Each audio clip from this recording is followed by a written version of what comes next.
Hi, can you hear me?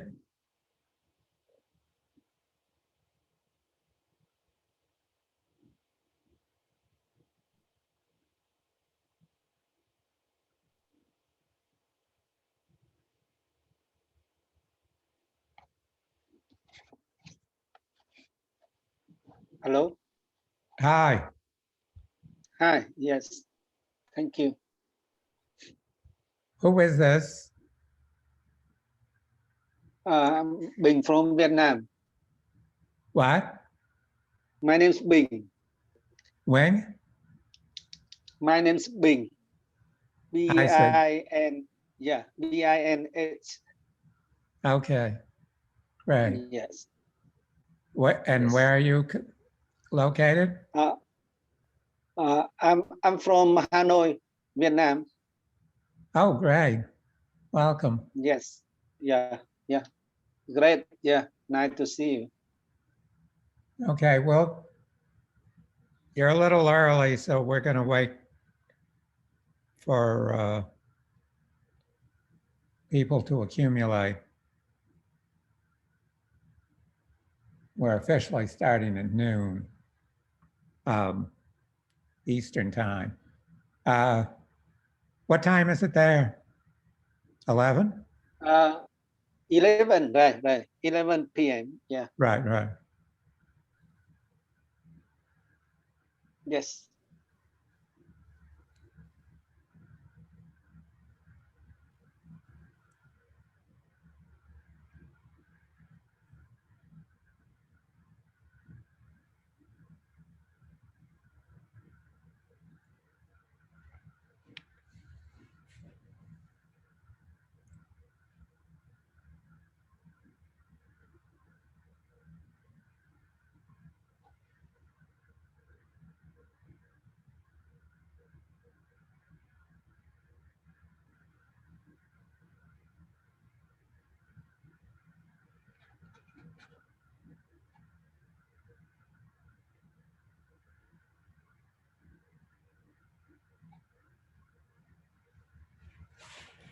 Right, right.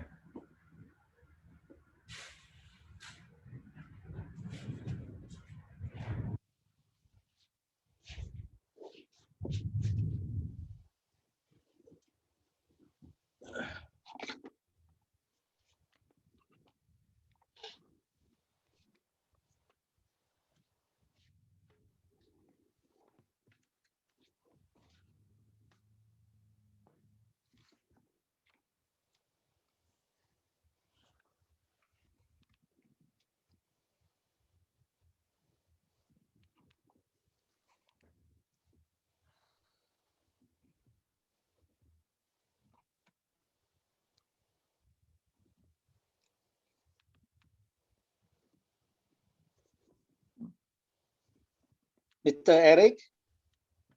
Yes, hi. Yes. So Okay. Let me admit some more people. okay. Now we're waiting for some others. Yeah. Right. So where are you now, Mr. Eric? Okay, I'm in New Jersey. New Jersey. Yes, New just Jersey. right. I'm located just about well, right now with the reduced traffic because of the pandemic, I'm about 40 minutes from New York City by car. No, yeah, yeah. Very nice. Okay. Hi, Sally. Hi, can you hear me? Hi, how are you? Hey. Hello, everyone. It's great to meet you. Hello. Yeah, it's great to Yeah. meet you. Hello, Jay. Hello, Abram, Eric, Hi. and Okay. who is that? Uh, Topeka. it's a Galaxy Note 9, but I don't know. I don't know your name. Sorry. Okay. You asking me? Yeah. Yes, you. Sally? Yeah, Sally. Yeah. My name's Bing. I'm from Vietnam. Yeah. Okay, same location. Yeah. Yeah. Yeah. Nice to hear that. Yeah. I'm new Oh, person. Yeah. Interesting. Yeah. Yeah. okay. Thanks. Great to see you. Welcome aboard. Hello, Deepika. Hi, how are you, Sally? Yeah, I'm very good now. Yeah, that's nice. That's nice. Okay. Well, we do have a few people more coming. So Yeah, I think so. only 12:02. So we'll just wait to get started. Yeah.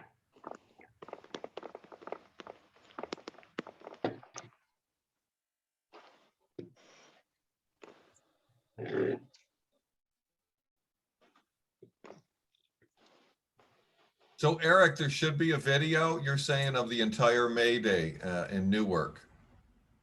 Oh, I mean, look, 'cause no, that would be great, because yeah, that's, Avram turned me on to the one Whit did. It had a Yeah, few. sorry, I didn't record you. It was so long and I had to go back, but I didn't get to no, record I Eric. understand. I was put at the end, but it turned out that people stayed. Well, all I can say, Jay, is that Josh said that somebody was videoing the whole thing. Okay. I honestly didn't see anyone. I'll reach out. I'm going to email him. Yeah, I Because honestly I'd like didn't- to hear Amy, what she Yeah. actually said. I'd be interested. Yeah. So, yeah, we're just discussing, I assume everybody had some sort of May Day celebration where they were. We had one organized by Democratic Socialists of America and quite a few other organizations in Newark, New Jersey, about 150 people perhaps. So, which was actually good for Newark. We've had much smaller events. I'm in Amherst, Massachusetts, a really small town, the university town. So we don't really have that many people in the town itself. But I think, just from the exchange with the people I know, there was a lot of awareness. People were definitely, thinking about it and all of that. So I don't know if there was actually a meeting. And the DSA didn't organize anything in our town. Right. But you have a large university and several towns in that area, like Northampton and all that. Right. So all put together from the Amherst area. Yeah. Normally it would not be an issue, but because of COVID, we didn't have students on campus. Oh, okay, that makes it. Yeah. They're all online. Amherst is online fully. Yes. Yes. Okay. So I've just been sitting at home, for a year teaching from home. Jay, I don't think any of the Northeastern universities are in person. Except for Seton Hall, which is next door to me, which is a major spreader, but now they're back again, probably starting to spread again. Anyway. I know. Yeah. Eric, I'd like to follow up on that. I know a lot of the SUNYs were in the fall, and then there were these breakouts. Now, I don't know in the spring. If Oh, they did. really? I'd like to confirm. I don't. Well, look, it is getting towards 12:05, so I think we should just, I guess not everybody knows one another, so we'll just introduce ourselves. So I'm Eric Lerner in New Jersey, small town, Warren, located about 45 minutes from New York City. Activist with Jobs and Equal Rights for All, and of course the host organization, International Luxembourgist Network. And by profession, I'm a physicist doing clean energy research. So I'm sorry again, Galaxy, your name is Wing? In Hanoi. You asking?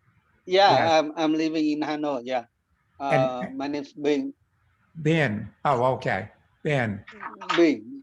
Yeah. Okay. You want to introduce yourself? Yes, yeah. It's my first time to join this event, so I am interested in studying Marxist theory and related issue. So I'm very curious and eager to join this meeting today. Right. Thank you. And, and how did you hear of this? It's for me. Yeah, From, yes, okay, great. Okay, well, Sally, next. Yeah, hi, hello everyone. My name is Sally, and I'm still a student of Economic University. But I am very active about Marxism and Rosa Luxemburg theory. I'm running 2 pages, social media pages on Facebook, and I'm so happy to join today. That I want to share something about a mass strike, and I want to study Rosa Luxemburg more. And it's in the past. It's thanks to Eric that I got published some of the article, and I got a forum to study about Rosa Luxemburg. Yeah. So Okay. Sally, I Jessica? just want to confirm, you're in Ho Chi Minh City and you're studying in the university there, economics. Yeah. Yes. Correct. Okay. Deepika? Yes. Hi, I'm Deepika Maria. I met Sally because she's part of our Marxism group. And so that's how I have joined it, just to let you know. And I teach at the University of Massachusetts, Amherst. Yeah, my degree is in literature. And I have read some Luxemburg, and then I read for today's discussion. But it was very interesting, so that's why I'm here. Okay. Avram? Yes, I'm Avram Rips. I'm in the Newark Education Workers Caucus. I'm a preschool special ed resource teacher in the Newark Public Schools, active in various movements, and I run a Facebook group also called Cognitive Education, which is basically processing and how to learn. Anyway. And Jay? Yeah, so I'm Jay Arena. I'm usually based in Newark as well. I wish I had done as good at organizing as Sally did for this event, but I'm currently in San Juan, Puerto Rico. I've been teaching online. I teach at CUNY College of Staten Island sociology, but thanks to Zoom and the internet, I'm still very much connected to the struggle in New Jersey. And I'm active in our union, the teachers union for CUNY, and fighting for a strike. And we just had recently an educational on building for a strike and kind of drawing on Luxemburg's insights on the mass strike to build an effective fight back. And Sally was attended and had some really good contributions. Okay, great. Well, Sally, why don't you start off, basically reporting on, you have had discussions with people in Myanmar, if I'm pronouncing it correctly. Okay, so first I think that there was a difference between the name Burma and the name Myanmar. I talked to some of the Burma people, but they say they don't want to be called at Myanmar because that's where the name of the military, they changed that name. So they would like to, they would prefer the name Burmese. So I thought that might be the case. Yeah. But isn't Burma not the British name? Is not the British name? Sorry. Isn't Burma the British name for that place? Yes. Seriously, yes, you were right. They when I'm talking to them, they totally forget about the past. They totally forget about their colonializations and many other things that the Burmese also like the Vietnamese people, Asian people, the post-colonialism. We really like very interesting in the white people and American dreams, something like that. The Burmese that I'm talking to, they are very like social democrat, and they want to bring back Aung San Suu Kyi. And but yeah, they got hatred to a military. We also, but I think that they totally forget about their colonial past. the ouster of the Burmese king, independent democracy, then the military rule from 1962, the anti-Karen tribal war, and the warlords, also the drug triangle. They are the biggest. Also, the big election lost to the Junta in 1988, but breakdown and the murder of thousands. You know I think everyone know the mass murder of the Karen people, the minority in Burma. Yeah, so this is very interesting because from these demonstrations, all of the Karen people are going down on the streets with the Burmese, and they fighting together to against the military. Yeah, but the Burmese also say they apologize to the Karen people because the previous moment they didn't care about the Karen people. All they cares were themselves. So right now they did apologize to the minority people. So yeah, on getting a very good process.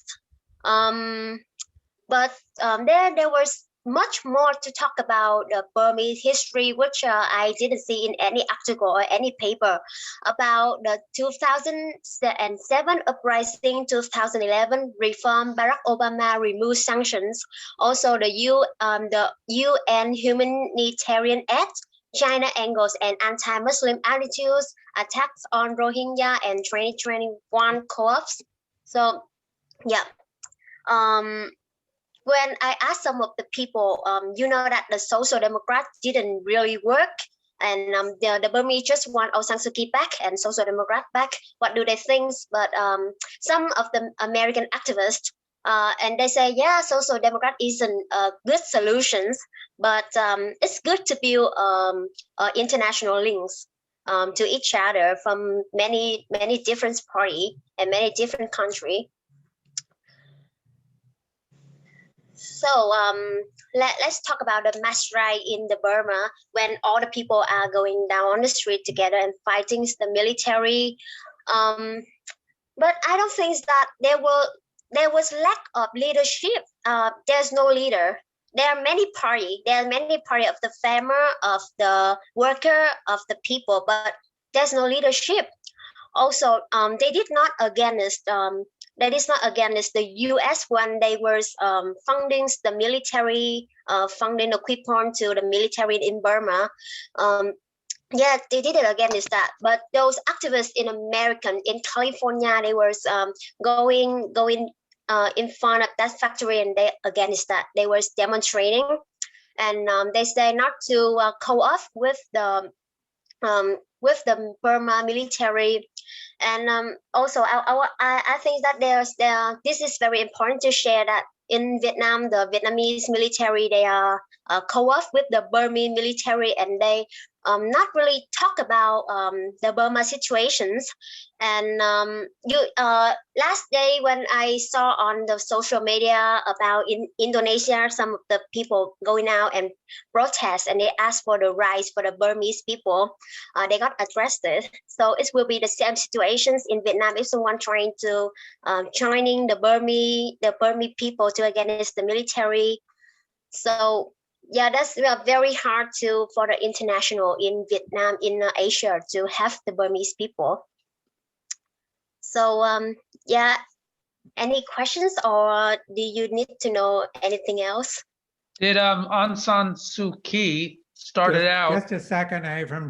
I just wanted to welcome Chris since he came in late. Hi, Chris. Chris, could you just introduce yourself? Hi, everybody. My name is Chris Santiago. I'm an anthropology professor at CSI and with Jay. Okay. Yeah, I was just. Say CSI is College of Staten Island. Oh, that's right. Yes, York. that's important. Sorry. Yeah. I was okay, just. So we just finished Sally's report on her contacts with the Burmese activists. So Avram has a question. Go ahead. So even when Aung San Suu Kyi was in jail, right? She was saying things about the military that basically kind of like, I don't know, like a pacifist type thing. Like, I support the military. Not like that. But then when she became in power, there's a power sharing really, where the military has to serve in the government and I have a certain amount of power. So some of the people that are in this demonstration are just for her to return a certain percentage, right? So yeah, Burmese people want Aung San Suu Kyi back, even though she was a compromise with the military, and she come to Geneva or I don't remember, but she comes there and she make an announcement that the military don't have any responsibility with the minority people, and she didn't accept it, or she didn't agree that the military is assassinated the minority people. Right. She totally Right. ignored that. Right. But it's like the military when they won back in the 1980s, and the people very angry, and they think that this is that dictatorship, and they didn't very like it. So there was things that Aung San Suu Kyi will bring some peaceful, will bring some kind of freedom from American to them, and they very supporting her. So I mean, like I don't support them when they want Aung San Suu Kyi back, but I think I need to respect them since that is the people choice, and I think that if they can afford Aung San Suu Kyi back, if they can bring Aung San Suu Kyi back, then the next time when they think that it's not work, she didn't work for us, so they will make another demonstration and bring her back, and then they will come to another solutions. But that's for the future. Yeah. I see what you're saying. Yeah. Let me just ask you, Sally, are you now in direct touch with these activists? Are you sending questions through the Americans who are in contact with the Burmese? Both. I send a message, and I in contact with both the people in Burma and both the Burmese in California, and also the I activists. see. Okay. So basically you're communicating with them in English, I assume? The English speaking, you mean? Are your communications with them in English, I assume, as a common language? Yeah. Yeah, okay. Yeah. Well, let me just make some comments relative to the situation and to the reading for this week. I mean, I'm not an expert on Burmese history. I've been doing a little reading on it. And obviously, historically, the area that is now called Burma has not had a clear-cut national / linguistic identity in the way that, for example, Vietnam has. In Vietnam, for presumably thousands of years, people have been living there, mostly speaking the same language. Clearly, in Burma, in the area that's now called Burma, or Myanmar, that's not the case. There were a lot of different people, a lot of different languages, and when the British colonized the area, they actually encouraged a mass immigration of people from India. So there's a lot of people whose ancestors were Indian. So it's very much of an ethnically mixed bag in which a lot of national identity is sort of been imposed by the various powers, especially the British that conquered the area. However, the one thing that this situation certainly has in common with other situations recently is that you have a mass strike process that's entirely focused on political issues. As far as Sally can see, even though this is a workplace-based mass strike, workplace economic issues have not been brought to the fore. And where we clearly saw a similar process going on was in 2011 in Egypt. We saw this on the internet. I did briefly visit Egypt during the time after the fall of Mubarak and before the coup with Sisi. And I was very much struck by the activists in Alexandria, which was one of the main, one of their main centers, that they were very resistant to formulating any sort of economic program, economic demands. They were very interested in the constitutional issues. And when the Muslim Brotherhood started organizing, that made the socialists who I was talking to extremely weak because they weren't really addressing the common interests. And back a century ago or more, one of the key points Luxemburg is emphasizing in the experience of the Russian mass strikes in 2005, and that we've seen repeatedly in mass strikes that were able to move the movement forward, is the linking of economic and political demands.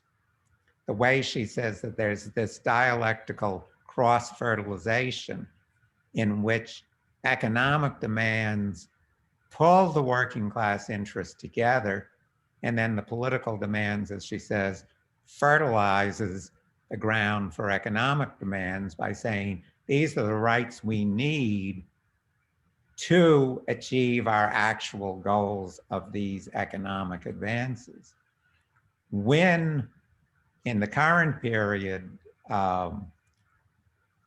movements exclusively concentrate on the political issues, they become very vulnerable to being totally undercut by authoritarian movements, either of the military kind, ethnic, or as we saw in the Middle East, the Islamic, whatever you want to call it, political Islamic fundamentalist movements. So that's something that it would be really good if we could start a dialogue going with the Burmese activists about the necessity for starting to democratically formulate demands that represent the workers and the peasants. Now, the one thing that has to be remembered about Burma is that it is not an industrialized country at this time. There is considerable industry, but 70% of the population, roughly the same fraction as in India, is still on the land. So there's, quite a huge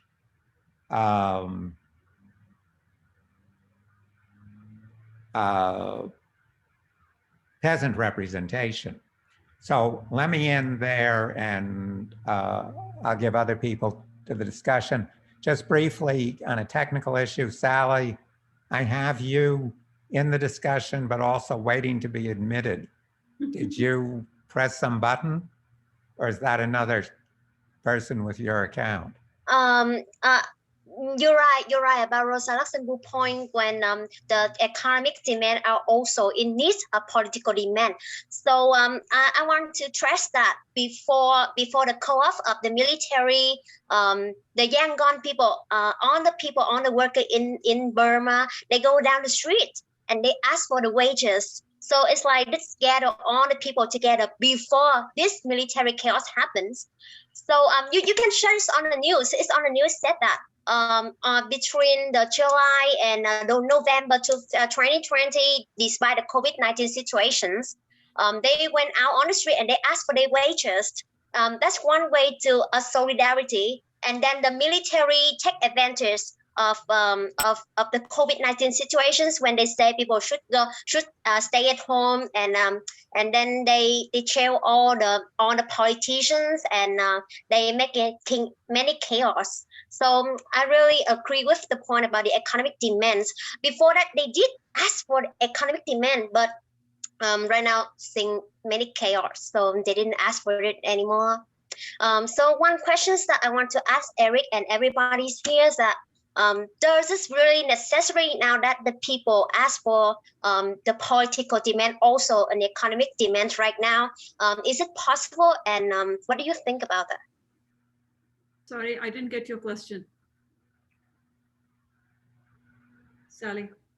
Yeah, okay. I mean, like Eric said before, the Burmese lack of economic demands right now in these situations. But before the military chaos, they were on the street, and between July and November, they were asking for wages. They were asking for the salary to rise. So I want, but right now, seeing the military chaos, they didn't ask for economic demand anymore, but they were focused on bring the social democrat back. They were focused on bring Aung San Suu Kyi back, and they asking for American help or China help the military to help them to bring back Aung San Suu Kyi. So yeah, I want to ask everybody here that is it possible and also necessary for the Burmese people right now to ask for economic demands, also the same with political demands? I don't think it's necessary, because the thing is, you can have a political movement because you're looking for a certain kind of change. I think what you're pointing out, which is also, helps us think about what Rosa Luxemburg is saying, or some other movements in the world, is when you only have a political movement, then the thing is that what exactly are they fighting for? It seems very strange, I'm just borrowing from what you're saying, Sally, because I haven't been following it very closely, that the Burmese are asking for help from China and the United States. I mean, how is that possible? Because the China and United States are both interested in intervening in Myanmar with opposing interests. So they can't both be doing that, right? And the other thing is that this is not a people's movement. I don't know if this is a people's movement, right? So that's the other thing. The other thing I want to address is something that I'm trying to get your name, Eric brought up, regarding, Eric, you brought up the Arab Spring, right? You spoke briefly about the Arab Spring in Egypt. Now, you're right, even that was not a people's movement. It started with that, but it started with the people's movement only to look for a different political option. That's what it was, but it wasn't coming from the villages, from small towns, and people being fed up. People were fed up. People were fed up with, of course, the economic system, which is neoliberalism, but that's not what was driving it. So you're absolutely right. And I think because they were not driving it, therefore, in the case of Egypt especially, it was so easy for Americans to intervene and totally hijack, what the Egyptians wanted to do. So And they also, yeah. Go ahead. And they didn't have a history except for Nasser of a left opposition in Egypt. So people that were doing the organizing were the Muslim Brotherhood. So vacuum was taken over by Muslim Brotherhood, Yeah. who their candidate got elected, and then soon there was a military coup after that. Absolutely. So you have to have historic memory and history of activism really to achieve that, right? Yeah, no, you're right. And also, I think because now Muslim Brotherhood, now, of course, there are opposing narratives you read about that. Some of the stuff I was reading that they're really good, they were really responsible and interested, in giving Egypt a different future. But when you look at, how we framed it over here, oh my God, here come the fundamentalists. That's right, yes. And all of that. So then, the entire world's approval for this idiot who is there now, and no, of course, this is somebody else, but, for getting a right-wing authoritarian seems much more, palatable to people. So I think there's so much, no, I mean, I don't know too much about Muslim Brotherhood, but you're right. There can be all kinds of organizations that can come in to kind of take on the role of the left. When you don't really, like India, no, India has a left party, I'm sorry. But United States, we don't have a left. You know, but then you have like a little Bernie Sanders or somebody trying to do something. You know, they're not very successful, but they're at least trying to do something. Now, of course, in Egypt, okay, so you don't have, you know, a secular person like Bernie Sanders. You have, you know, some religious people who's anyway are invested in trying to give the country a different direction. But we're all, you know, kind of just condemning them and saying that, you know, what good could come out of these guys? Yeah, and although Oh. that maybe it will not, good may not come out, I'm saying, but we got to be careful of saying one group is, you know, Sure. automatically. Let me allow the two other people who haven't spoken, Jay and then Chris. Jay, go ahead. Yeah, but there's a new person here. It says Sally, but there was another person in there. I don't know if they want to introduce themselves. I think, Sally, I think you're on twice. But there was a Invite person. somebody else, Sally? Oh yeah, you invited There's somebody. somebody else, Yeah, yes, there was a that was person- here that had your name on. There, I don't. It's right He's here. not- My name's It's on Wayne, the yeah. screen. Yeah. His photograph, I mean, his video is not on now, so I didn't know if he wanted to introduce himself. I Okay. don't know whether that's, If he reappears, we'll invite him. Okay. Sally, is that still you? Oh, Okay. there, Oh, okay, there is No, no, another no, no, no, person. no. That's I not don't you. know why it has the same name with me. Who just came on? Could you identify yourself? Hello, could you introduce yourself, please? I got it because this is my friend and I sent him the links that I requesting with my name, so so I Okay, show his name on the screen. okay. Okay. What is, Yes. could you introduce your friend so he can introduce Oh my himself? god. Huh? Sally, could you tell us his name? His name is Yahuwah. Yahuwah, and Yahuwah, we can't hear you. Yawa, can you introduce yourself? Because Okay. Oh, thank you. unfortunately, you're introduced as Sally, so we know you're not. Yeah, sure. Myself, Zuhur Ahmed. Where are Okay, you from? Yeah, I am from Kashmir, India. Oh, great. great. I do teach in Lovely Professional University, Jalandhar, Punjab. So I just got to know about this Rosa Luxemburg's reading, so I thought to join it. Okay, great. Okay, great. Yeah, So, you know, we have started and we're discussing the situation in Burma / Myanmar. So Jay, go ahead. Okay. So just on a general comment, I really think this is a great format for future discussions, that we engage the mass strike writing, the pamphlet, in relation to some of these concrete struggles, contemporary or recent ones. So I like this. Today we're focused on Burma. A future one could be, there's a general strike going on in Colombia, indefinite strike. It would be great to bring in activists and then apply that and see how we can also develop a more global network of Luxemburgists, right, that are intervening in these struggles. My comrade Chris, we're in a fight at CUNY, and Deepak, maybe we could, you know, there's struggles in Massachusetts, but more generally around education.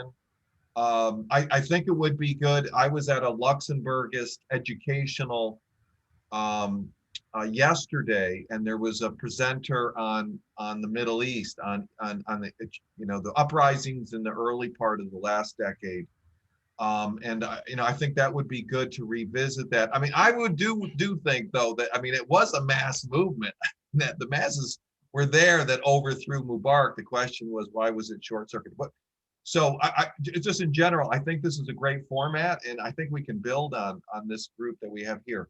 Now, with regard to Burma / Myanmar, just one, I think on the name issue, it reminds me of Mobutu. after his coup, he renamed it Zaire. I mean, he was deeply reactionary, but that was a symbolic to look to appear progressive, anti-imperialist when he was in their pockets, and a little bit different dynamics, but it's, you know, it seems somewhat similar. The reactionary military, you know, plopped that name down. Although Burma, yes, was implanted by the imperialists, it wasn't any kind of progressive, you know, step forward to rename it. And I think that's why maybe the activists are not too keen on identifying with Myanmar. And I assume it might be, I don't know as Eric, you know, the history there, but I assume that might be representative of the dominant ethnic group. So, but with the particulars, you know, Sally, thanks for your presentation. But I do agree with Eric. There seems to be the weakness is the lack of economic demands. Now you're saying they're bringing up some of these, but it seems like it could be stronger. But on the political side too, I think it is important that they clearly come out against the oppression, yes, against the Karen people and the Rohingya. I mean, those seem to be real clear political demands that obviously, what's her name, the deposed president or prime minister, whatever position was clearly reactionary, whatever her differences are with the military now. So has that been clearly taken up by the movement? That they're opposed to these attacks, and has it brought in those elements into the movement at all? Yeah, so that was my main questions. Okay, Sally, could you just answer that, and then I'll give Chris a turn. I think that before Jay questions, I think I need to ask Deepika, because some of her points could lead to Jay questions. Okay, I want to come back to Deepika first. Is that okay, Jay? Sure. Oh, okay. So yeah, Deepika, you said before that not people movement. I can understand that. So I need to explain on it.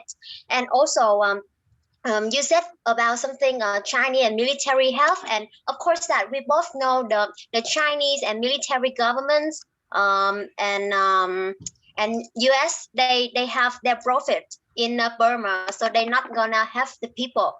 So yes, I agree, because you know, in Vietnam, some of the activists who always want to overthrow the governments, the Communist Party government, they asking for the American health to have them against the government. So I can think that it's not it's a vague political demands.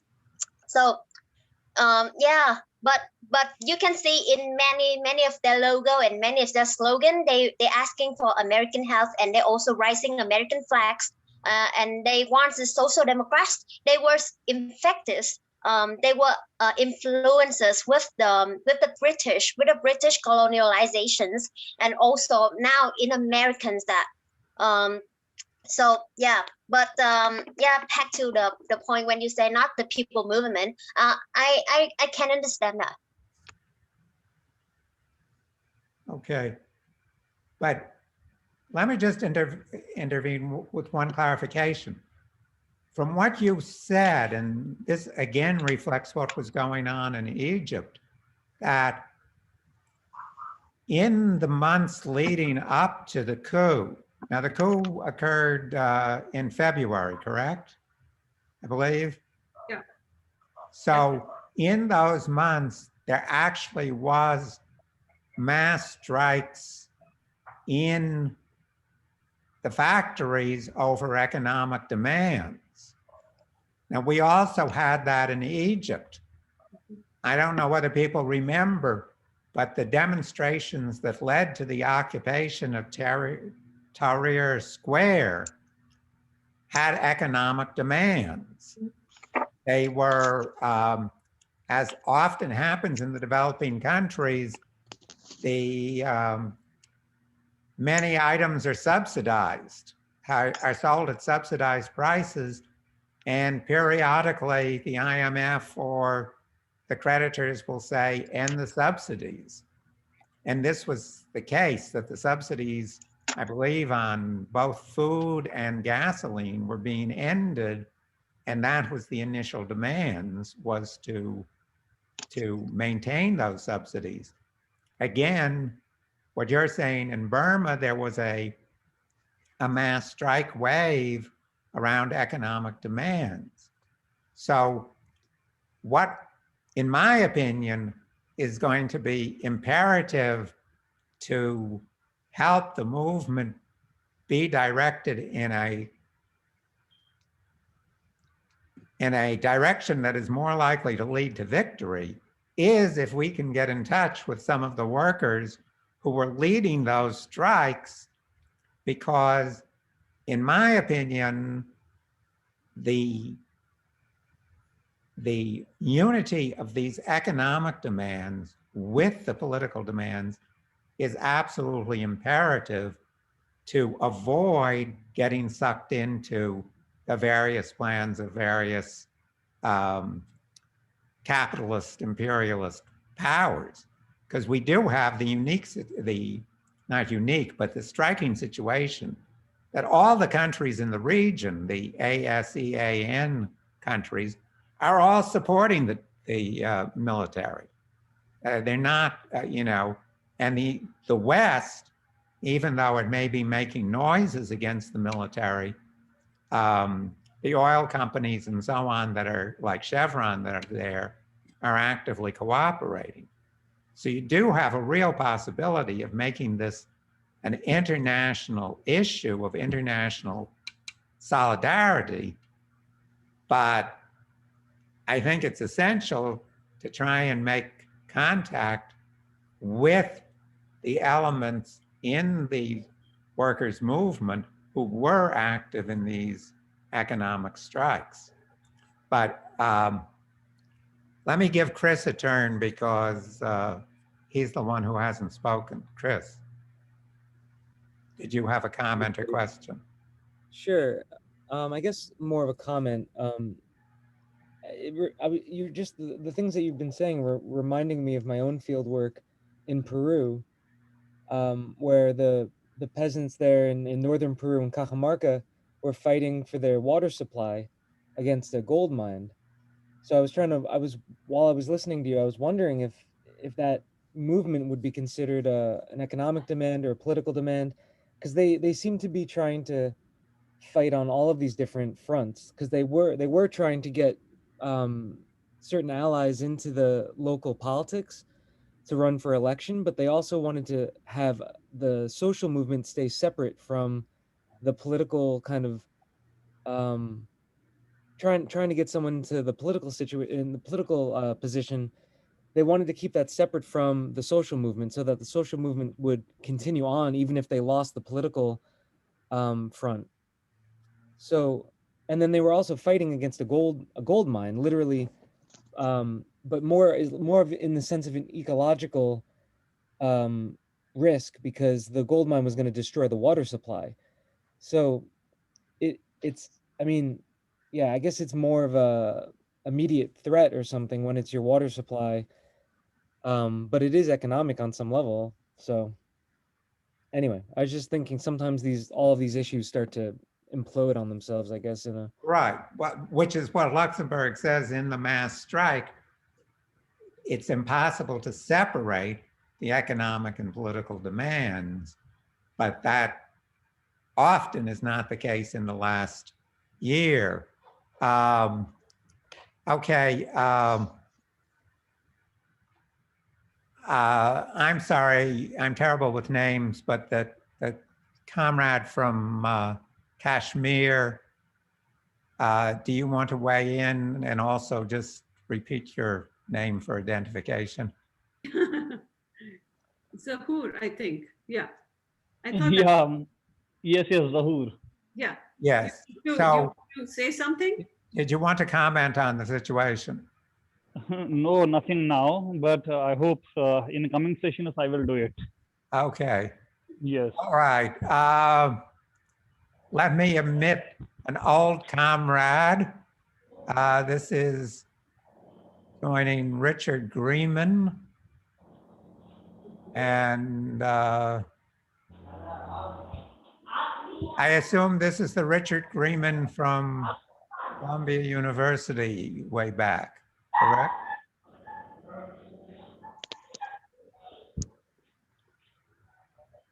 Hang on. Yeah, from 1968. Right. So Richard, you're now located in France. Correct. Okay. Why don't you just briefly introduce yourself, Richard? Oh, okay. I'm retired as a academic. I'm the translator of 5 of Victor Serge's novels and done research on Serge, who was the Franco-Russian militant and writer. I've been active in all kinds of socialist causes, from civil rights and labor to international work in Russia and in North Africa and New York, where I'm from. Is that enough? Oh, yes, that's fine. Welcome, Richard. So obviously you're late, but at the moment we're still discussing the relationship of the ideas in Luxemburg's mass strike pamphlets to the situation in Burma and a little bit elsewhere. So, yeah, I mean, I think that what would be great, given the power of Zoom and the internet, if we could get some of the Burmese activists actually to participate in one of these, in a future event, because as I said, the strength of the movement lies in the fact that it has been able to mobilize millions of workers, both in the factories and in the government offices, to go on strike. And that gives the demonstrations in the street an enormous staying power and an enormous threat to the military. But as Sally described, it's inevitable that when these movements start in countries that have been, had limited political rights, in Burma's case, for decades, and we know that the government that was overthrown by the military was also was far from a completely democratic government.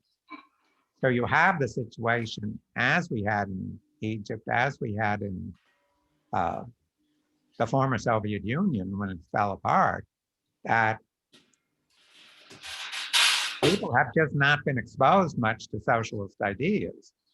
So, one thing to throw out is whether it would be possible to get some sort of forum discussion together at a future date in which we could have both international comrades and people taking part in the movement. Now, I don't know whether this runs into security problems for them, because of course, the military is hunting activists down.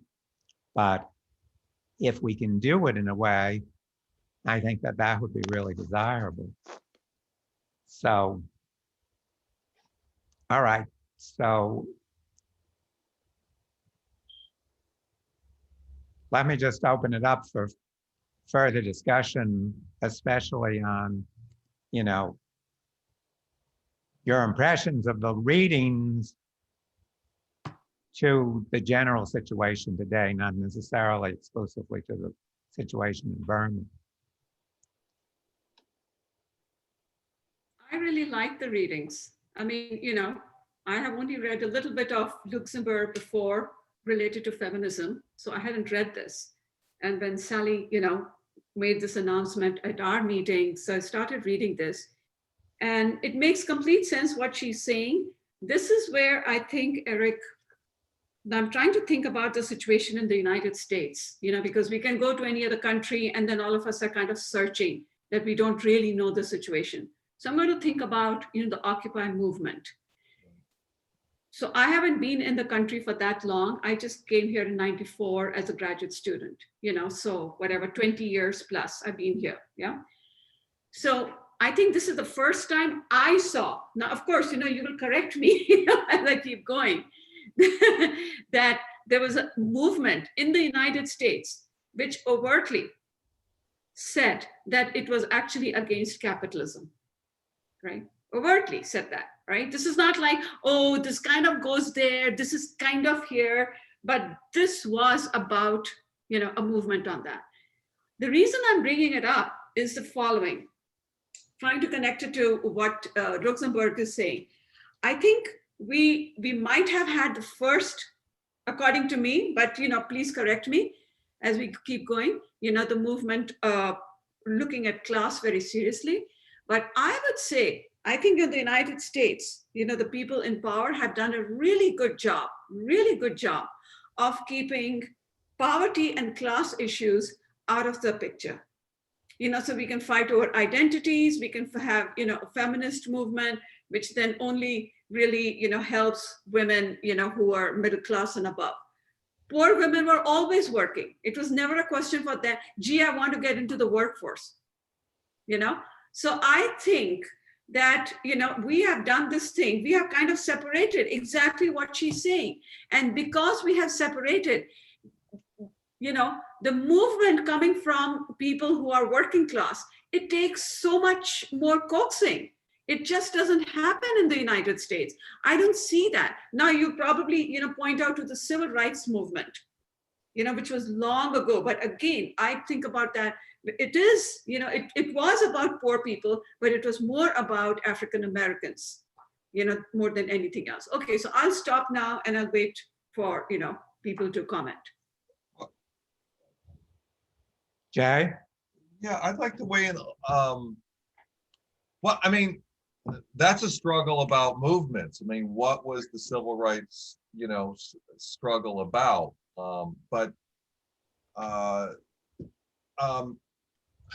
Where am I going? I mean, yeah, I like what you said about looking at the U.S. context. I mean, we want to continue discussion on Burma, but we're not in a mass strike period. But a big part of Luxemburg's discussion was about, or partly, well, that you can't call it into existence, right? Even if we could get the AFL-CIO bureaucrats, they're far from doing this, but if we could get them to say, yes, we're going to go out on a mass strike, it doesn't happen that way, right? She emphasizes this is a bottom-up process.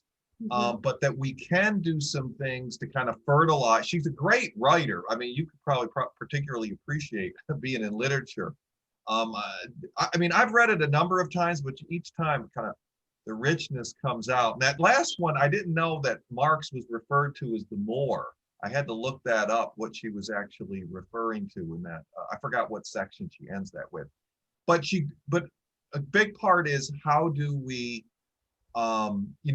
fertilize the ground, prepare the ground. And she does, I think she could be a little bit clearer on that.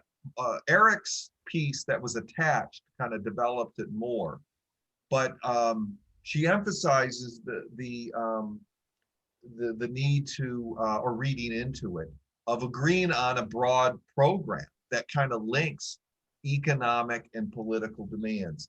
And that would also help, and I think this is relevant for Chris's question or comment about the struggle that he studied in Peru around this local community fighting a gold mine. And I mean, I think one of the ways, and we've got a lot of these particularist struggles, so it's not by any means relevant, distinct to this Peru case. I mean, I met Avram through a struggle in Newark against the privatization of the public schools. And I think what we can draw from Luxemburg is, in preparing the ground and helping generalize, because even though we're not in a mass strike period, there are these struggles going on. And the key is we need to push them forward. And I think one of the weaknesses I saw in Newark, I don't know, maybe there's a little bit of this in Peru, is linking the demands that they have at those local struggles to broader demands, to broader struggles.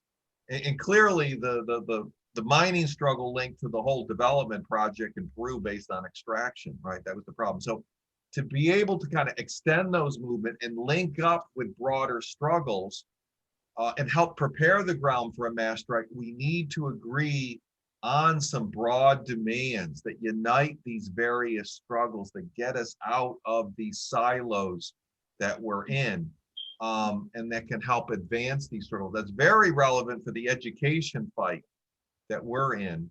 And I think, but we're also we're in a strong position because we are connected to the broad working class to raise those broad demands. And that's what Chris and I have been fighting for in the CUNY fight, that we cannot keep our strike demands, we're preparing for a strike, to these narrow economistic. It's important they have to be included, but they have to be expanded to the broader working class. That's going to be crucial for us winning, but also laying the groundwork for a mass strike process to emerge. And I think we are clearly in the conditions. That's the other part that she brings up. You know, in certain periods during the long boom in the United States, the kind of localist traditional trade union struggles did win some demands, but since the 1970s, that's not really been that's not been a real possibility in this period of retrenchment, austerity, of takebacks. And even now, I think we are entering into a new period with Biden, who's raising expectations, but is not willing or really going to carry those through, particularly under the current political setup that we have. And to really break through, we're going to have a mass strike process. I mean, they're comparing him to FDR. I think there would be an interesting historical comparative with FDR's early years and Biden. FDR made a lot of statements, but it wasn't until the mass strike process, the mass strikes that also Eric wrote on, that was included, that really created the breakthrough. So, you know, so that's what we need to really work on, those broad demands and an agreement on those. And I think particularly in the education fight, Deepika, and I know, you know, we're kind of well positioned to raise them. Yeah, I just want to say again, in reference to my own article, you know, I tried to briefly summarize examples in more recent history of the mass strike process. Clearly, in the United States, yeah, it is a long time ago. The mass strikes that people point to are in the 1930s. Now, this is the generation of my parents. My parents actually met because they were members of the Communist Party USA, as it was then called. And, you know, while it's strange to think today, in the 1930s, there were actually two mass-based, explicitly socialist parties, which was the Socialist Party and the Communist Party, both of which having membership in the hundreds of thousands of people. And so that was the context that we had mass strikes in the United States. Again, strange to think in terms of people being so afraid to strike. People should remember in 1936, strikes took the form of occupations of workplaces, starting in the auto industry, but rapidly spreading to retail, to government. People were taking over their workplaces and striking in place for their demands. defying removal by the police, which became politically impractical because of the mass strike process that had already gone on since 1934, 2 years earlier. So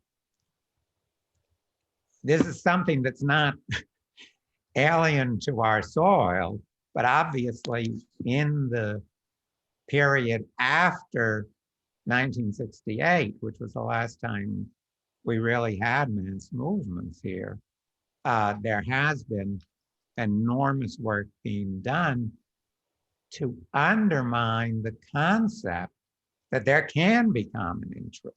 And I think that that's one of the key things that the capitalists have done intellectually, is to try and destroy the idea that A, there can be common interest for the working class, and B, there can be common demands on the government.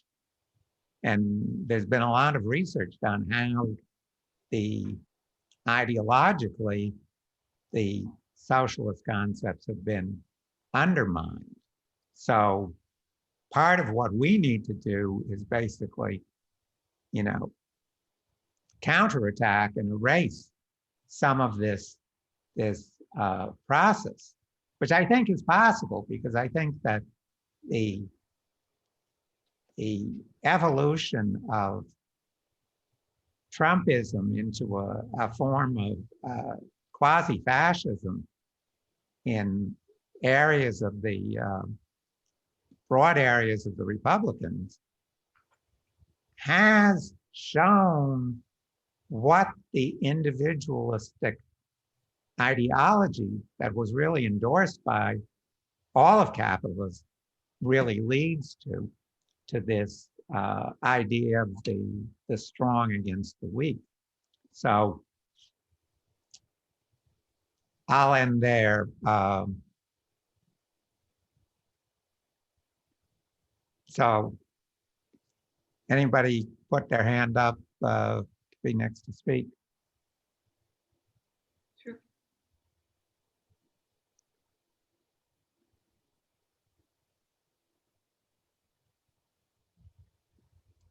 We're talked out after only an hour. Yeah. Yeah. So I'd I like just to hear from Deepika about what you think about how we as education workers, Mhm. how we can help prepare the ground for a mass strike process to emerge in the U.S. and I gave a brief explanation of what Chris and I have been trying to do at our workplace. I think, so I'm going to say a couple of things. My first statement, shouldn't turn people off. I think it's very difficult. And the reason I say it's difficult is because I'm presuming, the kind of literature we are introducing to our students, which will actually talk about, the importance of mass movements, why this is important. I mean, I can assure you, I can especially say for my university, but I'm sure you guys will also say, there'll be very few faculty who are going to teach them that stuff. So what's happening, I think, to a lot of my students is that even though a lot of them are really well-meaning, because they're really young. I'm talking about undergraduates now, and they can be molded, but it takes a little bit of time. And molding is not like, it's a kind of indoctrination, but you have to introduce them, and you have to consistently introduce them to some literature for them to even be able to make up their minds. So this is not that, gee, you have to think this way. But what happens when you're not even introducing them to material? And let's say your class, Jay, or your class, Chris, is the only class where they're going to read this material. They might be impressed. They might be, really on with you. But if those lessons are never repeated, right, it has to be a rare student who will hold on to it. Most of them will allow that to slip because they're basically being taught something which is really, the opposite. That's what I think. So this is why I think, because I look at my university, I look at the faculty who are actually presenting, you know, let's just call it a counter narrative, just, you know, for now. I don't think it should be a counter narrative, but just for now, you know. So I'm thinking not only, but so I don't know your experience, but also then I go through the experience that, you know, students attack me a lot, you know, because I'm presenting them something that they have never heard before. So they are wondering, maybe I'm not very well informed, you know. So that's the other thing that's happening. So which is why I was saying, so it's not like I'm despondent. It's not like, you know, I'm not interested, but I think it's a long road.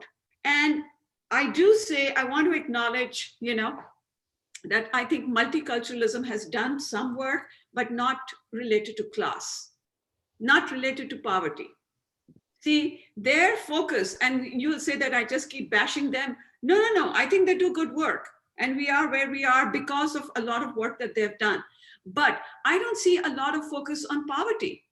I see a lot of focus, you know, they talked about gender, so people know how to talk about gender. They talked about LGBT issues, people know how to talk about LGBT issues. What is the language? What is this? What is that? Where is the discussion on poverty? We just don't have it.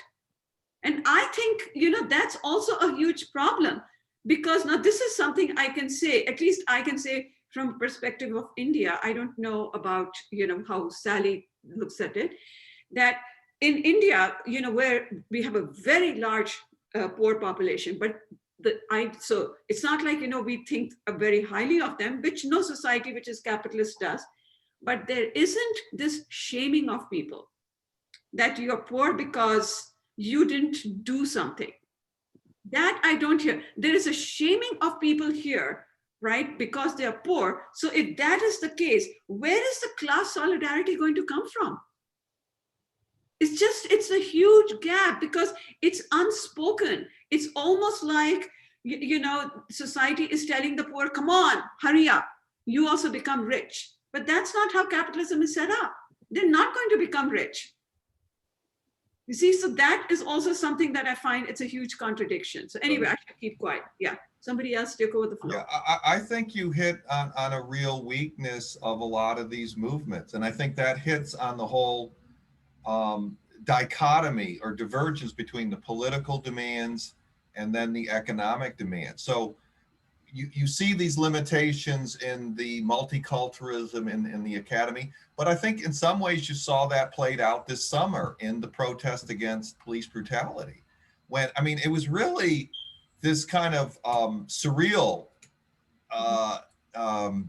situation where in the midst of this pandemic, the deepest economic crisis since the 1930s, in that these mass mobilizations did not raise any of the economic demands. I mean, in the political, you know, those were important, you know, against police brutality. And it was, you know, there were kind of amorphous demands around that, but there was no connection between responding to the economic, and no mass organizations really came out of this. And I think partly was the failure to raise the economic. And you can see this in many struggles.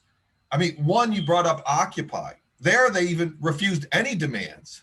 They wouldn't make any demands, economic or political, anything on the state, anything on the capitalists. We are our demands. And that, you know, so we've got these movements, but there are these ideological obstacles that prevent us from taking it forward and bringing in new work. You know, I'm many comrades here in that struggle in new work. There as well, there was a struggle against the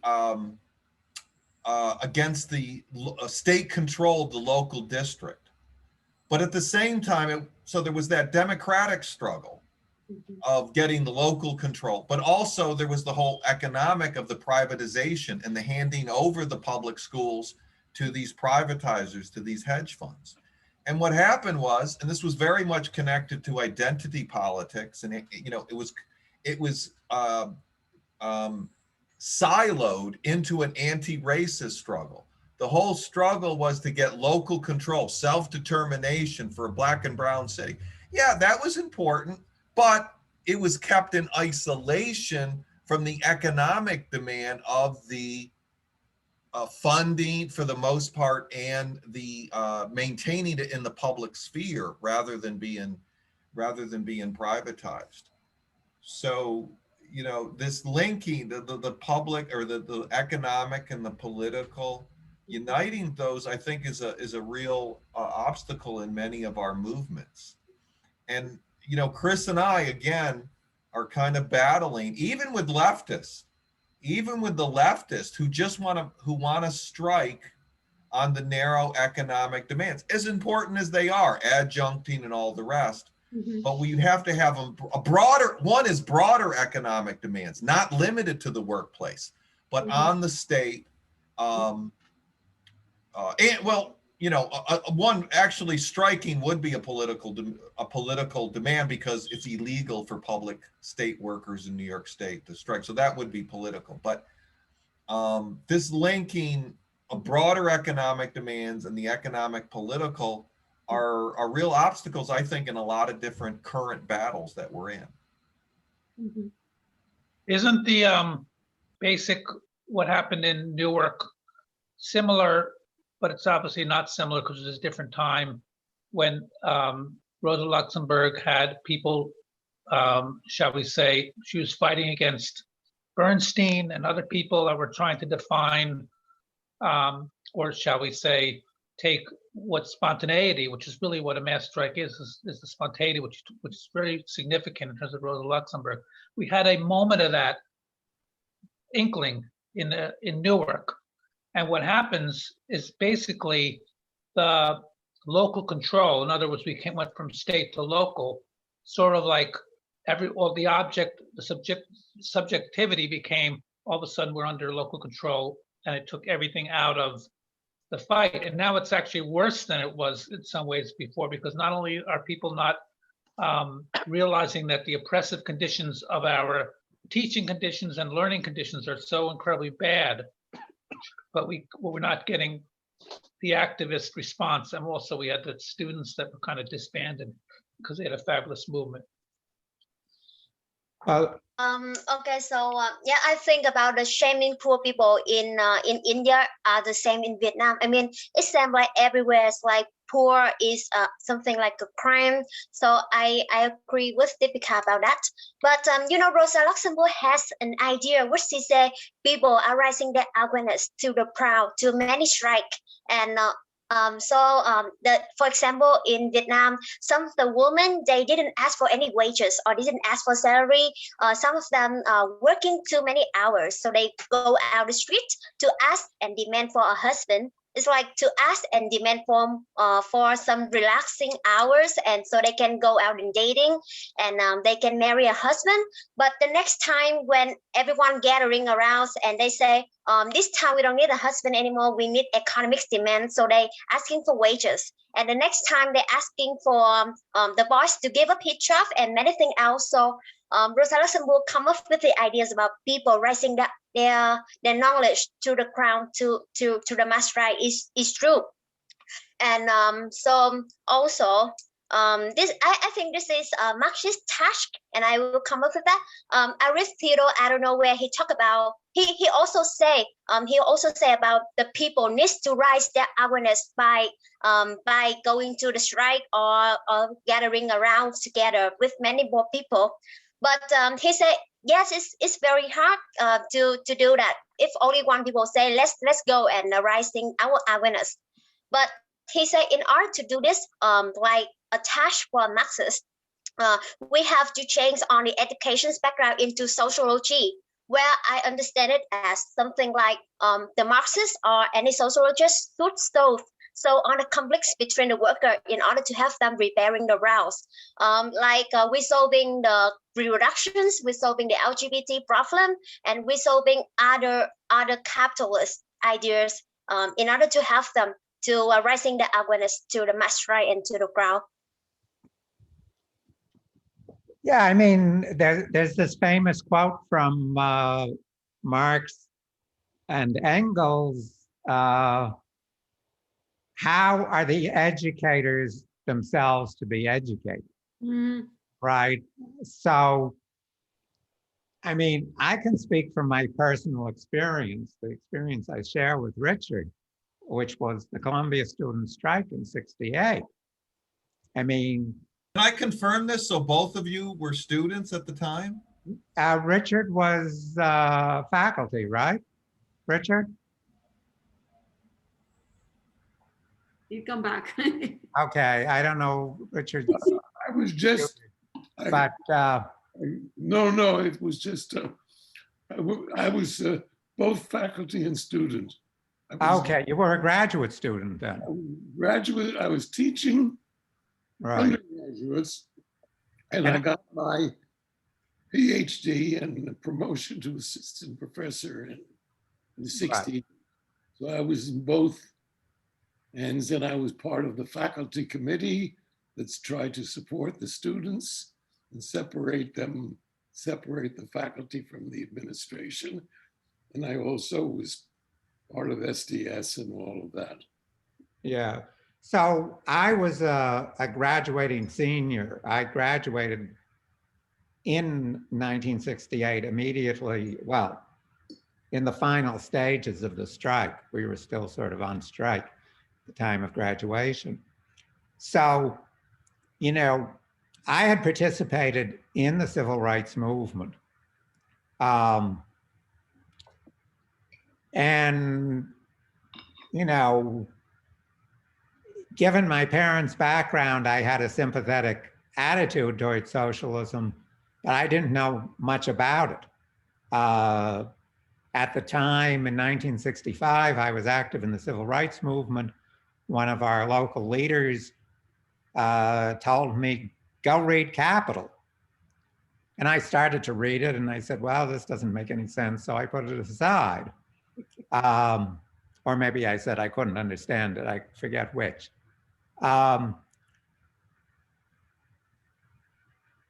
One of the key features of the strike process that happened in '68 was this idea that we were representing broad interests. It happened in a complicated way, but the strike congealed around demands that represented both the civil rights movement and the movement against the war in Vietnam, which had been separate movements.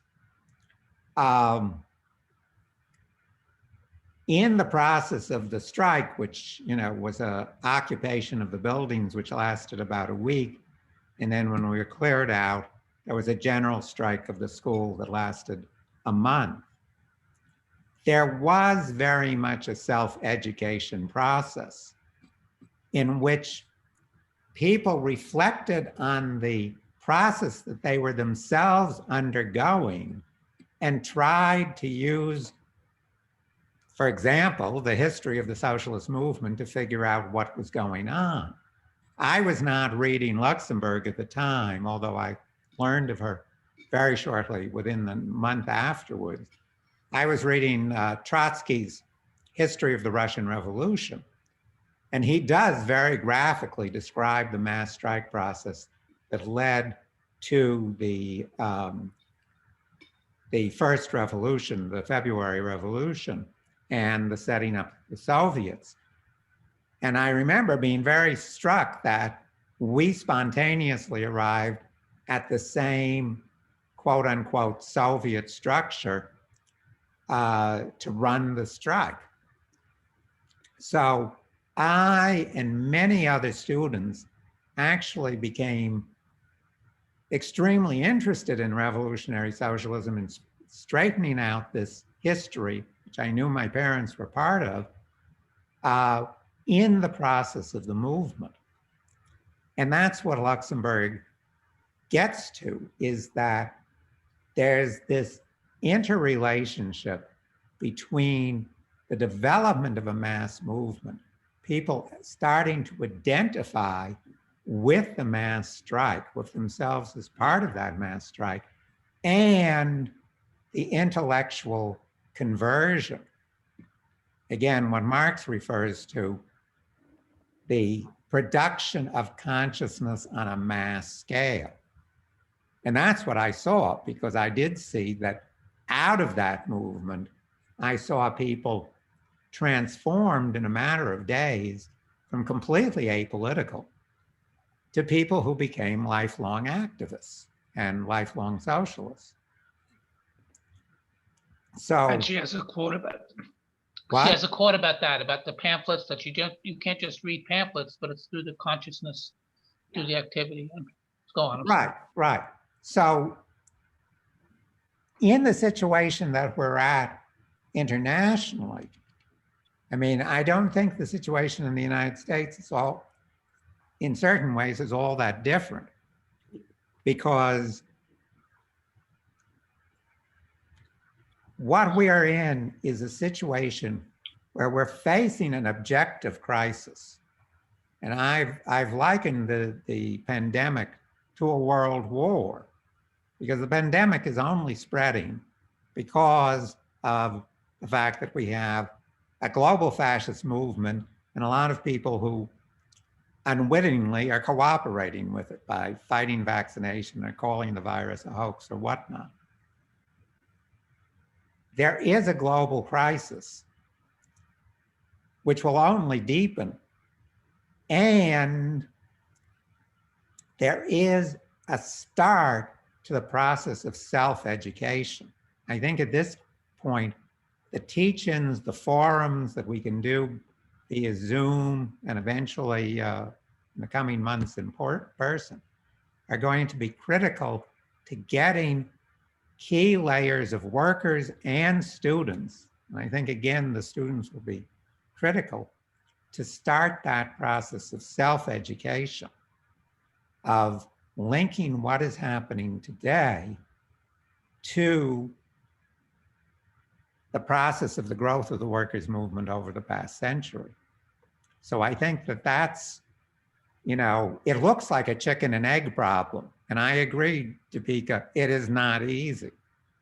But it is really a dialectical process in which self-education is going to lead to the formulation of broader and broader demand that in turn will fertilize first smaller than larger mass strike movements that lead to a much larger number of people becoming interested and, you know, talking about and learning the basic theoretical concepts that will lead the movement further forward. At least that's what I think is possible to happen in the coming period.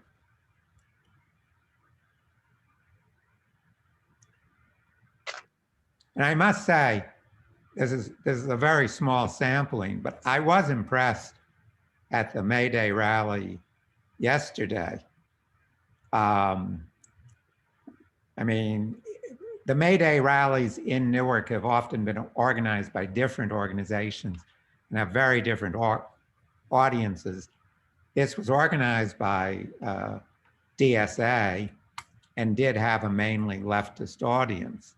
So maybe I shouldn't have been surprised, but I was gratified that whenever people, myself or others, basically spoke of socialist slogans, there was a really good response from the crowd. And in the past 8 or 10 years, that hasn't been the case, even on May Day. It's been much more focused on immediate demands. So I think that there is the potential for a real explosion of interest in socialist ideas because of the crisis in the overall global situation.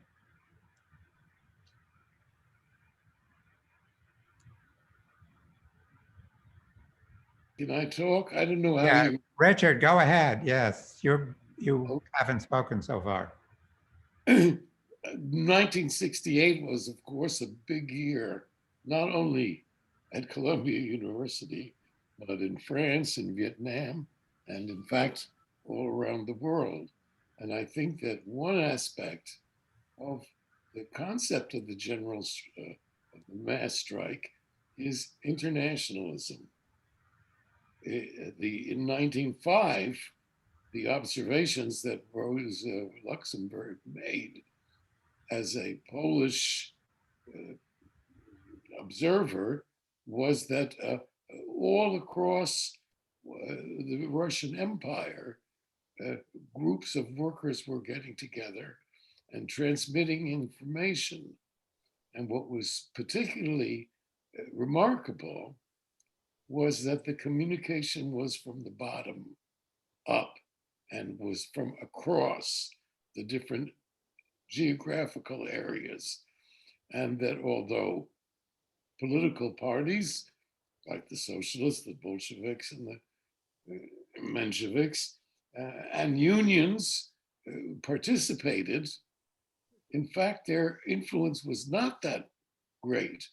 And the ideas did not come in from these organized groups, but bubbled up from below. And if you look at 1968, you could see, take Columbia University. I was active there for quite a few years before we occupied the buildings. But the first thing that we were doing was organizing among the cafeteria workers who had been horribly oppressed for years. In fact, that's a struggle that goes back to the 30s, when James Wexler, who was later editor of the Post, was editor of the Columbia Spectator, and in fact got expelled or suspended for supporting the workers in the cafeteria. And at the same time, and that struggle was successful. And one of the reasons it was successful was that it was supported by the students and in alliance with other struggles. Another campaign that we had was the clerical workers, or I don't think that's the right word, the secretaries in all the departments, all these people, mostly women, who did all the work for professors. We had a card campaign going, and they became union members and won the ability to bargain and won a strike. So was this after the strike or leading up to it? Leading up to it. Okay. Leading up to it. And in fact, if you want to make a kind of list of what we won in 68 in Columbia, those two are still in existence. The unionization of the office people and of the cafeteria people. Now, the other thing that we fought for was against racism, that Columbia was taking over a public park that was adjacent to the campus to use it for the sports of the rich. But in fact, it had been used for years for kids to go and play. And so we broke down the fence and kicked over the machines that were being used to turn that public park into something for Columbia. And that we won too. Now, as far as the Vietnam thing was concerned, you know, as they used to say, publish or perish. Well, there was secret publication going on of in the sociology and various other fields to support the torture and the tactics of the United States in Vietnam. So and that we could call that publish to perish. Exactly. The reason that we kids were kids, I was a little bit older than them, but not much. The reason that we strikers got in trouble and that several were expelled was that we broke into the president's office and Xeroxed the papers that showed the connection between Columbia Research and the CIA. all designed. Do you remember the tiger cages? That horrible form of torture? It's sort of like today's thing in Guantanamo. That was developed at Columbia. And they said that we were vandals and broken and so on. And our answer was no. You know, you were doing something secret and evil, and not respecting academic freedom. Anyway, all of these struggles were going along at the same time, and young people from the neighboring community, many of them Black students, Black youth, came onto the campus so that the movements kind of spread all over New York. And there were incidents in Greenwich Village and so on. And there was a group that grew up called the Up Against the Wall Motherfuckers. And they put out a magazine. And I translated from French into English things that Sartre, among others, wrote. We also immediately made connections with the revolt of the French students at the Sorbonne and elsewhere in Paris. And that was connected with our anti-Vietnam struggle. So it was international. It was a question of exchange and of exchange of ideas. And of course, what set us off early on was, number one, the Tet Offensive in Vietnam, where the Buddhists organized an uprising against the government that was being supported by the United States, which was a puppet government. And this was very, very important and spread very, very rapidly. And you could keep going all around the world in '68, in Italy, in Germany, and elsewhere. There were movements of students and also movements of workers that allied with them and continued it on. So to me, the idea of a mass strike is international and multicultural and multidisciplinary. That's a funny word to use it, except that capitalism, of course, is discipline. They make you work whether you want to, or pay as little as possible. But all of this was going on at once. And I'm thinking also of 2011. The so-called Arab Spring began in Tunisia, but very quickly spread to Egypt, the largest and most populous country, and then all over. Now, to me, those are examples of mass strikes. And the October, the fall of 2011, which led to the Occupy in New York and all across the United States. All of these movements were spontaneous and generated their own ideologies, which spread all around. So the slogans that came out of them, this is what democracy looks like. Remember that one? And all of these were not complicated theoretical elaborations, but expressions of a desire for bottom-up revolutionary control of society. Well, you know, I do think that there are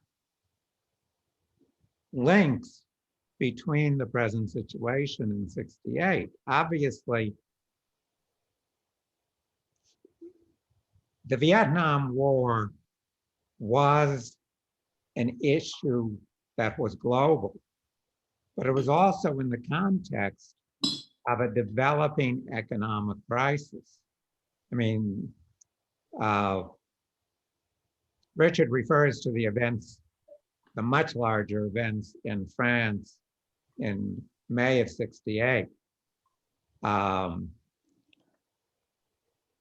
in which led to, the largest mass strike of the 20th century, as far as I know, which was 10 million workers occupying the factories in France. And what everyone at the time perceived was the possibility of a socialist revolution in an industrialized country. That did not take place, but there were enormous concessions that it cost the capitalists to avoid that fate. That came out of de Gaulle's austerity measures that were aimed at both the workers and the students. Now, in the present situation, I think the idea that the economic crisis that was sharpened by the pandemic is simply going to go away, I don't think that's correct at all. I think the economic crisis that was building before the pandemic, and clearly was building before the pandemic, is going to recur in the coming year because, and I hate to say the Republicans are right about anything, but there clearly is going to be, there has already started to be inflation, because in contrast to the situation after 2008, in which the entire stimulus package was aimed at the ruling class to bail them out, and therefore resulted in asset inflation, but not in commodity inflation. Some of the stimulus this time is actually going into working class hands. And under the situations of global capitalist crisis, that almost certainly is going to lead to first inflation in energy prices, which are already occurring, and then general inflation, which the capitalists can't at the moment afford. So I think that you are going to have interlinked capitalist crisis, as was occurring at the time of 68, but in a general context where instead of coming out of the very long period of economic growth of the post-war period, they're coming out of essentially a period of growing stagnation that has been occurring since the crash of 08. So I think the possibilities for international linking are coming into existence in the coming period. And,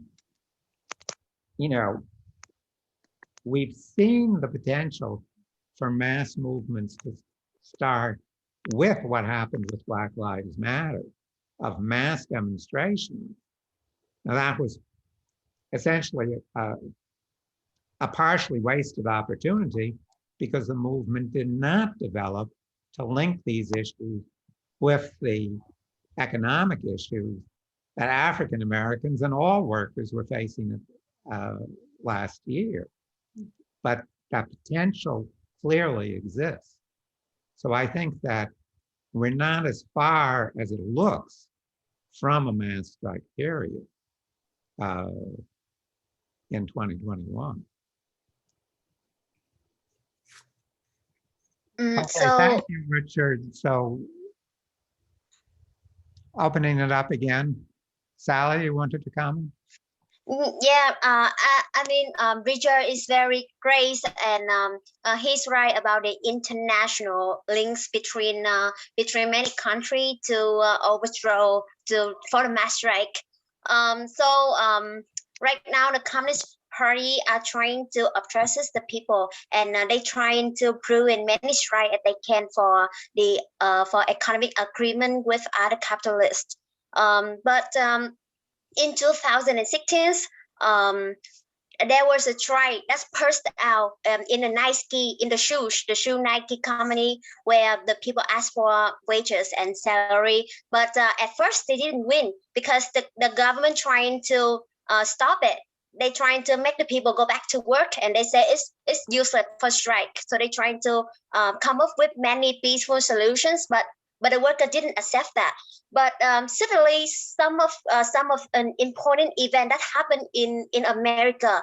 But I still don't know why they decide to do that. That all the student and the worker go out the street and they boycott the Nike shoes, and it's bring the successful movement to the Nike worker in Vietnam, and they got a right, they got their pay rise, they got higher salary, and thanks to that international links.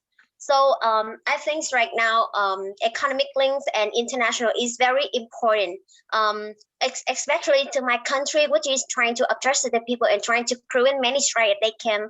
So yeah. So, Sally, but that student involvement, that was in the U.S. that went to the Nike headquarters, or that was in Vietnam? I didn't follow. They go out on the street, especially I think it's like in New York. The students go out in New York and they say we don't use Nike shoes. Yeah, right. This was 2016. Yeah, 2016. Right.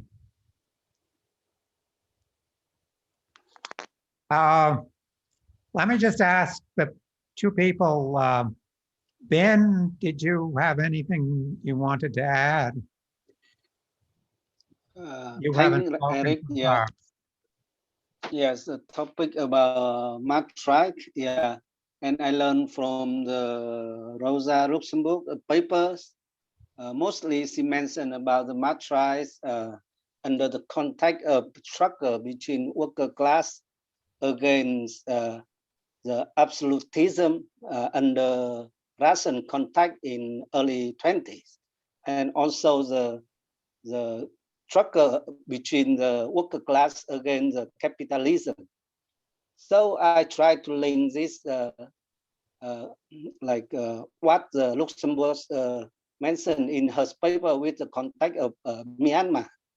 So I have question with Miss Lee, yeah, Sally, yeah. How about the mud striker in Myanmar now?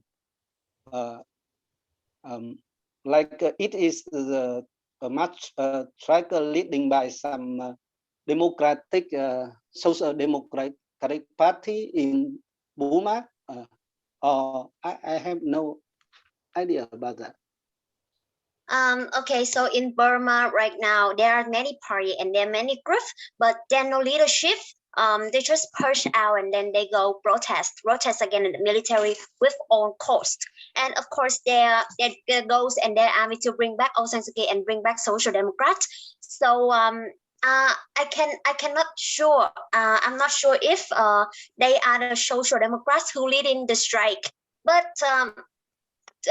there's so many groups and there are so many parties to do it. So yes, I think one of the groups will be led by the social democrat leader. But also, I think this is very interesting. That's one of the groups that I know are leading by the doctors. And of course, that after they go protest on the doctor at jail right now. But yeah, and those doctors are the social democrat and they support Aung San Suu Kyi. So is that the answer for your questions? Yes, thank you. But how about the scale of mass strike in Myanmar, and whether the working class is the main force of mass strike in Myanmar? Is that correct? Yeah. Well, How about the right now, scale? How big is it? Yeah, like how many person involved in mud strike in Myanmar? Like 1,000 people, 100,000 person, and like they are like a working class. Most of them is working people. Is that correct? yeah, most of them are working people. You know about the Yangon or Yango strike, which happened between the July and November in 2020, and they were out the street to asking for economics and pay rise. So all of them, they already repaired their own ground and repair their own roof to continue for this military chaos. So yes, all other workers and all other workers and some of the minority are coming with them too. But I think I need to talk about this. Most are not socialists. They are nationalists. Also the same with Aung San Suu Kyi. All of them are nationalists, and they didn't have any really ideas about social democrat. I don't think they are social democrat at all. Think they all come up with the nationalism.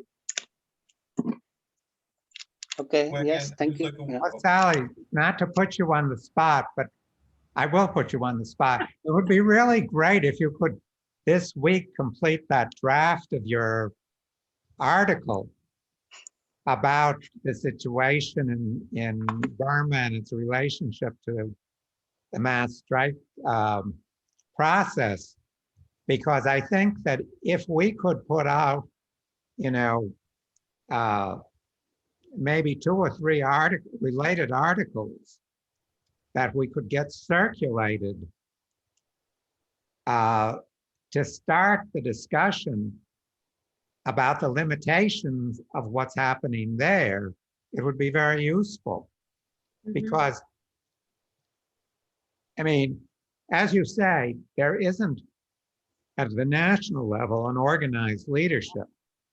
People might know that there is a national unity government, which is essentially a self-appointed group of people who, their website is funny because it exclusively consists of the government officials that they have appointed themselves to.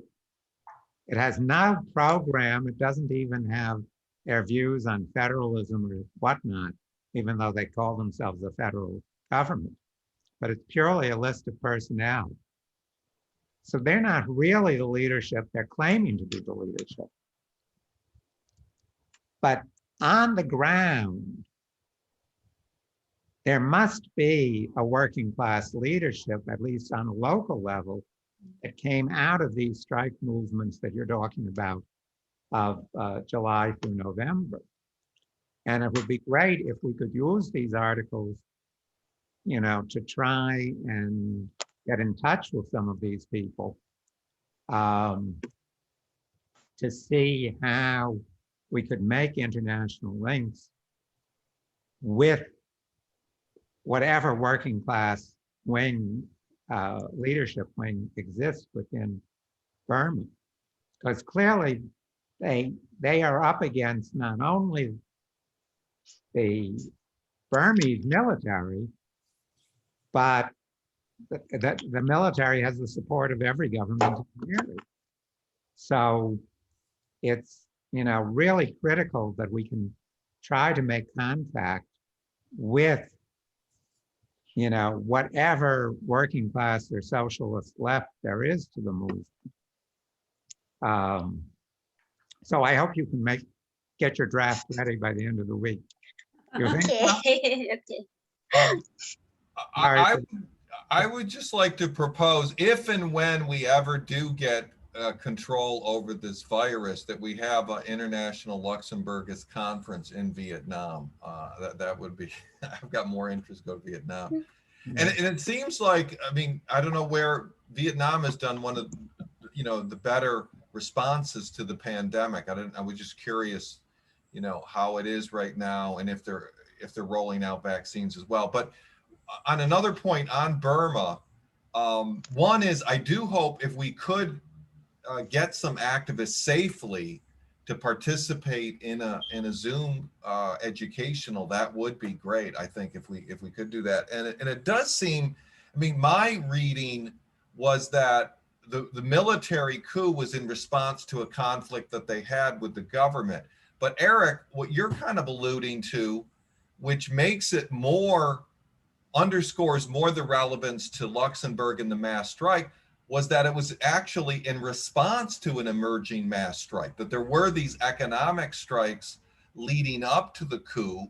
And the coup was an attempt in part to crush that. And actually it sparked a bigger fight back. Well, that's actually Sally's information, and definitely, Sally, you should put what you know of this earlier movement into the article, because that's really very relevant. Okay, that's where. Okay, so Jay, the COVID situation in Vietnam are totally under control, and people don't really need vaccines since we're not infected. And right now I'm on my vacation and I go everywhere. Didn't need a face mask on. So Really? yeah. Inside, they're not using it like in restaurants or anything? Yeah, I can go everywhere that I want, and there's many people because the coronavirus didn't really infect us, but the government is still using the mask as some things that like to control people, and they say the mask is very important. Without the mask, you will die, something like that. But yeah, that the government are successful on the things that to control the people by the mask. Yeah, but I mean, it's still concerned with what's happening in India. I mean, these new variants, and they're, you know, they're not going to stay in these national borders. That's for sure. So that's, we need to get the global vaccination effort going. So the citizen really didn't mind because they think that the government will handle everything. But so yeah, in India situations, the government are supporting oxygens and some of the food and also medicine to the Indian people.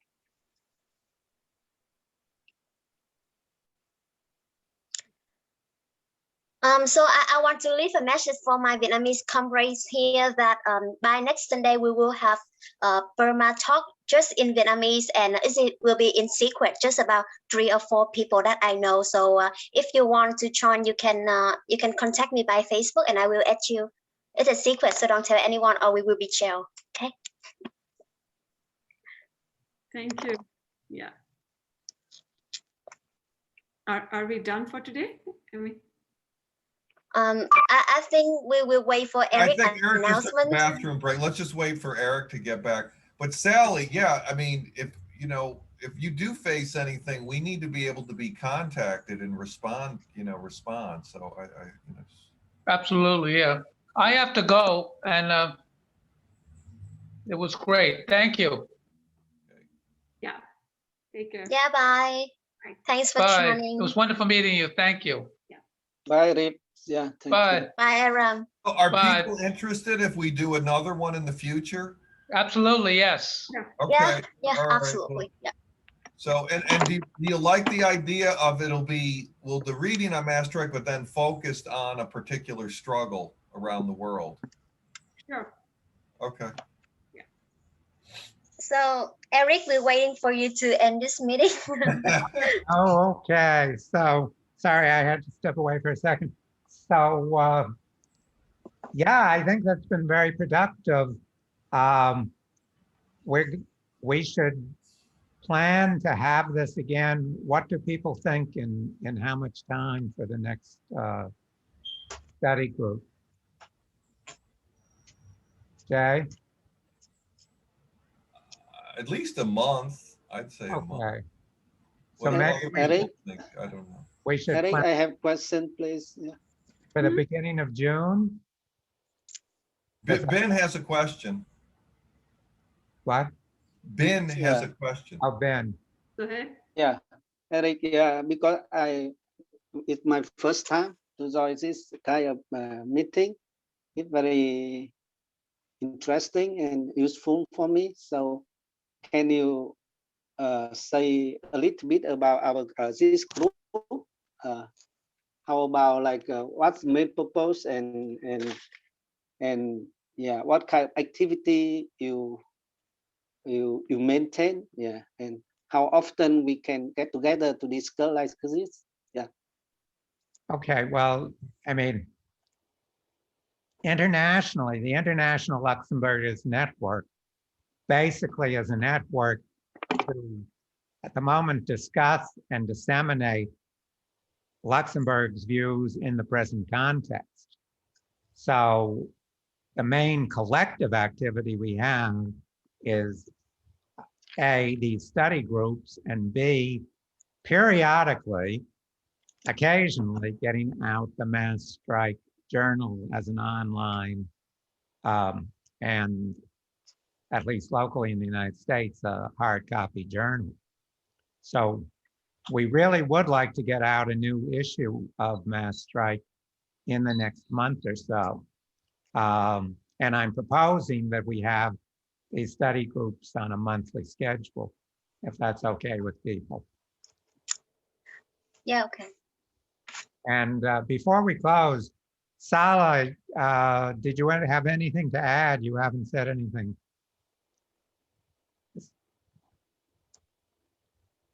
Me? Sala, I think it was in Kashmir. Yeah, yeah. Zahur. Sahu.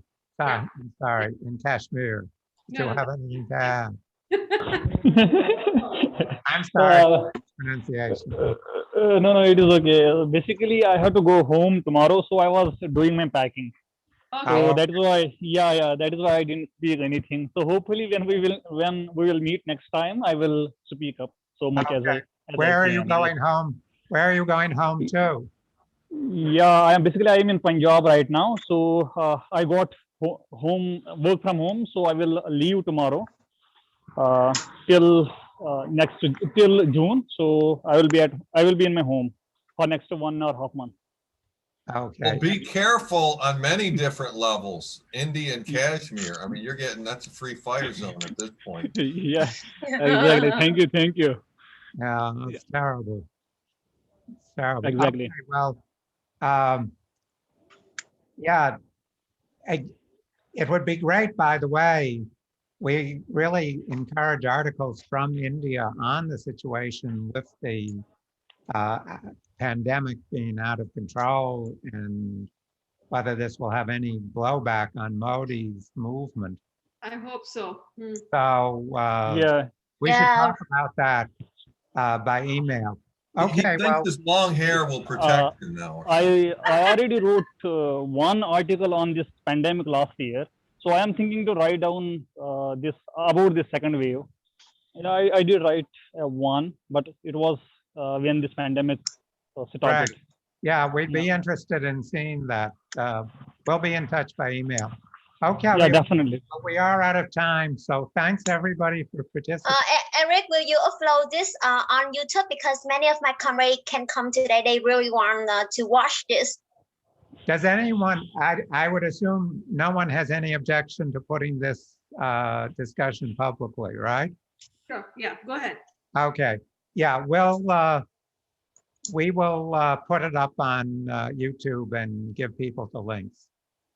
Okay. Yes. Thank you. Okay. So bye-bye, everyone. Thank Take you. care. Take care. Bye. Yeah, Good bye. Good afternoon. Deepika, are you Bye, from bye. India? Which end of the world you're in? Bye. Are you from Thank India? you, Eric. Thank you, everyone. Yeah. Yeah. Okay. Bye.